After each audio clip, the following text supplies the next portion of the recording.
দুইটা বাটা মাছ পাইছি আর এই যে একটা সিলভার কাপ, এইটা নিয়ে যাচ্ছি বাসায়। অনেকদিন বাইরে ছিলি, আজকে বাসায় একটু শান্তি করে ভালো মতো খাবি, তাড়াতাড়ি বাসায় আয়।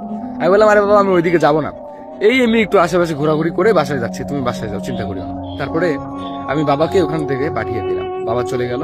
হাতে লাইটটা নিয়ে একটু আগাতে শুরু করলাম। কিছু দূর গিয়ে দেখতে পেলাম মানে পরিত্যক্ত একটা বাড়ি, অনেক পুরানা, ঠিক আছে। সবাই জমিদার বাড়ি নামেই চেনে, আবার অনেকেই বলে রাজবাড়ি, আবার অনেকেই বলে ভুতুরে বাড়ি। তখন বাজতেছিল সন্ধ্যা 7টা, আশেপাশে কোনো মানুষ নাই এবং কি আমি নিজেই লাইট নিয়ে ঘোরাঘুরি করতেছিলাম। সো কোনো কিছু চোখের মধ্যে পড়লো না। এরপরে আমি এক জায়গার মধ্যে বসে পড়লাম, এক জায়গায় বসে সিগারেট ছিল পকেটে, সিগারেট লাগালাম, ফোনের মধ্যে একটা গান ছেড়ে দিলাম, গান শুনতেছিলাম আর সিগারেট খাচ্ছিলাম। কিছু পুরনো স্মৃতি ভাবছিলাম, যে কিনা ছোটবেলায় আমরা কি ভয় পেতাম এই জায়গাটায়।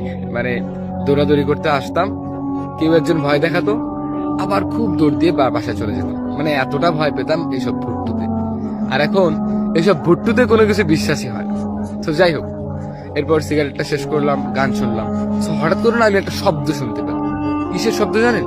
সেটা হচ্ছে যে কোনো কিছু একটা ভাঙার শব্দ, হয়তোবা কোনো কাচের বোতল ভাঙার শব্দ। হ্যাঁ, তো এরপর আমি চমকে উঠলাম।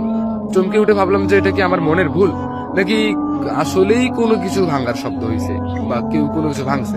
তখনও আমার ভুট্টুতে এসব বিশ্বাস হচ্ছিল না যে আসলে ভুট্টুত বলতে কোনো কিছুই নেই। তো এরপরে আমি লাইটটা ভালো করে মারা শুরু করলাম। তো যখন আমি লাইট মারলাম তখনই না সব কিছু শান্ত হয়ে গেল।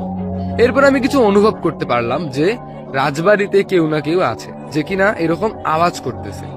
তো এরপরে আমার মনের মধ্যে কৌতূহল এতটাই সৃষ্টি হইলো যে আমার রাজবাড়ির ভিতরে ঢুকতে ইচ্ছা করতেছিল। মানে ওই জমিদার বাড়ির ভিতরে, মানে এই পরিত্যক্ত বাড়ির ভিতরে ঢুকে দেখবো যে বাড়ির ভিতরে কি আছে। মানে এরকম কৌতূহল সৃষ্টি হলো মনের মধ্যে, ঠিক আছে।